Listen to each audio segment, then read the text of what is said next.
कल जिस तरह से एग्जिट पोल आया है तो उसको लेकर के क्या कहेंगे? सबसे पहले तो मैं हरियाणा के सभी जनता को, जितने मतदाता थे, उनको हार्दिक धन्यवाद करता हूं कि बड़े शांतिपूर्ण जो है ये चुनाव हुआ है।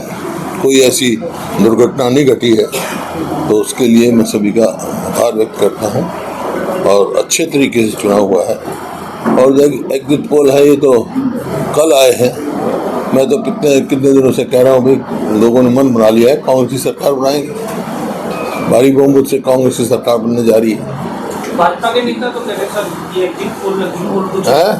भाजपा के नेता तो ये कह रहे कि एग्जिट पोल कुछ नहीं है, ये खाली मीडिया का ढकोसला। तो मैं क्या कह रहा हूँ, मैं भी ये कह रहा हूँ एग्जिट पोल तो कल आया, हम तो पहले से कह रहा हूँ कांग्रेस की सरकार बनने जा रही है। सर क्या वजह रही जो आप इस तरह से कह रहे हैं कि सरकार कांग्रेस की बनने जा रही है? मतदान किया लोगों ने, क्या वजह आप देखते हैं कि कांग्रेस को मैंडेट दे दिया? क्योंकि 2005 से 2014 तक कांग्रेस की सरकार रही, उसकी उपलब्धि देखी लोगों ने। और ये 14 से 24 तक जो ये मौजूदा सरकार है बीजेपी जेजेपी की, इसकी विफलताएं देखी। जो प्रदेश 2014 में प्रति व्यक्ति आय में, प्रति व्यक्ति निवेश में, कानून व्यवस्था में, नौकरी देने में, खेल खिलाड़ियों में नंबर 1 का प्रदेश था पूरे देश में, वो आज नंबर 1 हो गया। बेरोजगारी में, महंगाई में, कानून व्यवस्था बिल्कुल चरम आ गई। ऐसा सरकार है ही नहीं। बेखौफी से बदमाश जो है कभी फिरौती मांगते हैं, कभी लूटते हैं, कभी मतलब मर्डर हो रहे हैं, बलात्कार के रेट बहुत बढ़ रहे हैं। और खेल खिलाड़ी का तो पता ही है, अपने हमारी जो पहलवान बेटियां, कोई भी खिलाड़ी हो जिन्होंने देश का नाम रोशन किया है, उनको भी न्याय नहीं मिल रहा। नायब सैनी जी कह रहे हैं कि तीसरी बार बीजेपी की सरकार है। नायब सैनी जी कह रहे हैं कि तीसरी बार भी बीजेपी की। वो क्या कहेगा वो तो मैंने कहा है ना, उनकी तो एक झूठ की दुकान है, सुबह झूठ बेचना शुरू करते हैं। डिप्टी सीएम दुष्यंत चौटाला ये कह रहे थे कि जो सत्ता बनेगी वो चाबी हमारे पास रहेगी। अब लग जाएगा 8 को पता, चाबी खूबी उनकी। कांग्रेस मांगे हिसाब का कितना असर है? नहीं, पूरे कांग्रेस पूरे 10 साल सक्रिय रही कार्यक्रम में। जो विपक्ष में हमारे को लोगों ने मैंडेट दिया था, हमने पूरी जिम्मेवारी से अपना निभाया और पूरी जन समस्या उठाई। मुख्यमंत्री पद की दौड़ भी चलेगी कांग्रेस पार्टी में, आपका भी दावा है, शैलजा भी दावा कर रही है, रणदीप सिंह सुरजेवाला भी दावा। तू भी दावा कर ले, कोई नाट है पहले तू भी। प्रजातंत्र है, दावेदार होना अच्छी बात है। ये क्या है तो पद्धति है कांग्रेस की। विधायकों से पूछेंगे, पार्टी हाईकमान फैसला कर देगी। सर जो एग्जिट पोल आया है उसमें नेशनल पार्टियों को ज्यादा सीटें दिखाई नहीं, जो रीजनल पार्टियां थी उनको सीट ही कम दिखाई नहीं रही है, जैसे जेजेपी है ही नहीं। वो तो पहले कहा था वोट काटो, वोट नहीं देंगे लोग। ये पार्टियां बीजेपी की बी टीम थी, उनका मकसद वोट काटने हैं। राम रहीम जो जिस तरह जेल से बाहर गया उसका असर हुआ सर? ऐसा है, जो जुडिशियल मैटर होता है उसमें मैं नहीं बोलता, सब जुडिस मैटर है। कितनी सीटें की उम्मीद है? वो दीपेंद्र कह रहे थे कि 60 से ज्यादा सीटें आएंगी। वो कुछ कह रहे हैं, मैं जो कह रहा हूँ वो मेरे से पूछा, मेरा जवाब दे दिया मैंने। अच्छा, आप अगर मुख्यमंत्री बनते हैं तो कैबिनेट में को खास तौर हाइपोथेटिकल सवालों का मैं जवाब देता नहीं। सर एक अनिल विज साहब ये कह रहे हैं, अनिल विज साहब ये कह रहे हैं। कौन? अनिल विज जी, वो ये कह रहे हैं कि आपकी विधानसभा में 5% कम वोट हुआ, उनकी विधानसभा में 3% ज्यादा वोट हुआ। ये दर्शाता है कि भाजपा को ज्यादा प्यार मिल रहा है। जब भी तो हारेंगे वो, जब भी तो उनका सीट खतरे में है। आपने 2 डिप्टी सीएम की बात रखी थी, इस बार सरकार में कितने डिप्टी सीएम थे? क्या कुछ बना है? हाइपोथेटिकल सवाल का जवाब नहीं देता मैं, कई बार कह सर एक सवाल ये है कि कल से एग्जिट पोल जब से आए हैं, आप सुबह 12 बज चुके हैं, तो हाईकमान से कोई बातचीत हुई आपकी? कोई खुश है? सारी बात आपको बतानी जरूरी है। सर जिस तरह से पिछली बार जो मतदान परसेंट था उससे कम की बार मतदान परसेंट हुआ है, इसका क्या वजह मानते? जो शहरी वोटर है वो नहीं निकले? कोई वजह नहीं, तो लोगों का मौसम भी होता है, कई दफा कोई चीज़ मैटर करते हैं, कोई खास अंतर नहीं है पिछली बार और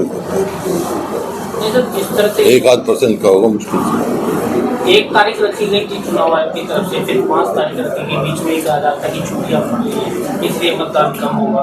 भाजपा ने बड़ी भी दी थी मध्य प्रदेश में चुनाव आयोग को पत्र भी करना है, लेकिन 5 तारीख में भी इतना मतदान नहीं हुआ जितना सोचा जा रहा था कि जाते तो है। आप नहीं गए, आप गए थे मतदान करने गए थे, ठीक है, फिर आप में से बहुत नहीं गए होंगे, गए थे, गया था ये देखिए हौसला लग रहा है इसका, तो कोई नहीं दिखा दिखा उंगली, फिर बताओ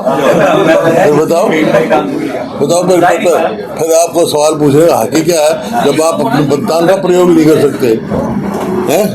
अच्छा सर, देखिए भी हाथ यू कर रहे बैठे हैं, यू भी नहीं गया, बोलो कैसे मतदान पड़ेगा, हिंदी नहीं हो कर लिया मैंने देख लिया, यू कर लिया ऐसे कैसे लोग मानेंगे? सर इस बार चुनाव में जो धरातल के मुद्दे थे वो कुछ तेरी वोट कड़ा है ना, किस जगह है, आपकी आप लोग डाला है ना, ठीक डाला है ना, ठीक है। मैं ये कह रहा था जी इस बार कुछ चुनावी मुद्दे कौन रहे, सिर्फ बात होती रही दलितों की या इस तरह की बात? ऐसा है, ये जो मौजूदा सरकार है मुद्दाहीन है क्योंकि इनके पास उपलब्धि कुछ नहीं। इनको चाहिए था कि 10 साल हमने ये कार्य किया, अपनी उपलब्धि बताते। हमने मेट्रो बढ़ाई, हमने रेलवे लाइन बढ़ाई, हमने इंफ्रास्ट्रक्चर बनाया, हम बड़ी यूनिवर्सिटी बनाई, हमने बेरोजगारी इतनी खत्म करी, तो कोई बात थी। मैं भी इनका स्वागत करता कि ठीक है कुछ तो किया इन्होंने। वो कुछ करने का है ही नहीं सिवाय कानून व्यवस्था, बेरोजगारी बढ़ाने का, घोटाले पे घोटाला करने के सिवाय कोई कार्य नहीं है। लेकिन शैलजा के मुद्दे को बहुत भुनाने का प्रयास किया इन लोगों ने। नहीं, ये तो क्या करेंगे, आप लोगों ने क्या आप लोगों ने कहा, हालांकि मुद्दा कोई नहीं था, सब कांग्रेस जन है, शैलजा वरिष्ठ नेता है, सबको पता था भाई क्या होगा। इस चुनाव प्रचार में सर आपको ही टारगेट रखा है? आपको टारगेट? अरे ये तो कुदरती बात होती है, जो आता दिखता है उसको ही टारगेट किया जाता है, तो खास बात नहीं। और खट्टर साहब को करेंगे, खट्टर साहब की तो फोटो हटा दीजिए पीछे बता। सर जो घोषणाएं की थी सरकार बनते ही कब से लागू हो रही, जैसे 6000 पेंशन थी। तेल देख, तेल की धार देख। राहुल गांधी और प्रियंका गांधी का हरियाणा दौरा था, उससे कितना फायदा हुआ? राहुल गांधी और प्रियंका गांधी है फायदा क्यों नहीं, नेता है हमारे पार्टी के सारे वैसे, हमारे खड़गे साहब भी आए, राहुल गांधी जी भी आए, प्रियंका जी भी आए, और बहुत वरिष्ठ नेता है, अशोक गहलोत भी आए, सब पूर्व मुख्यमंत्री भी सब आए, वरिष्ठ नेता सारे आए। एक सवाल ये है कि वन नेशन वन इलेक्शन को लेकर जो चीजें चल रही है, वन नेशन वन इलेक्शन को लेकर जो चीजें चल रही है, उसमें पूर्व राष्ट्रपति कोविंद साहब ने बोला है कि इलेक्टोरल जो साइकिल है उसको रिस्टोर करेगा।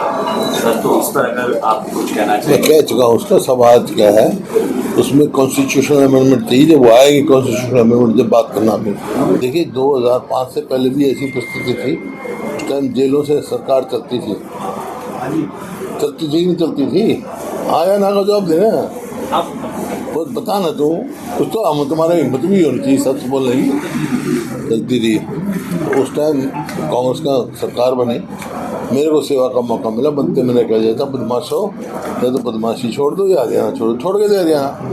आप फिर शरणार्थी करेंगे, कांग्रेस की सरकार आएगी तो इनको फिर जाएंगे। 2 चीज़ जो है ना, बदमाशों को और नशे को खत्म करेंगे, बदमाशी और नशा।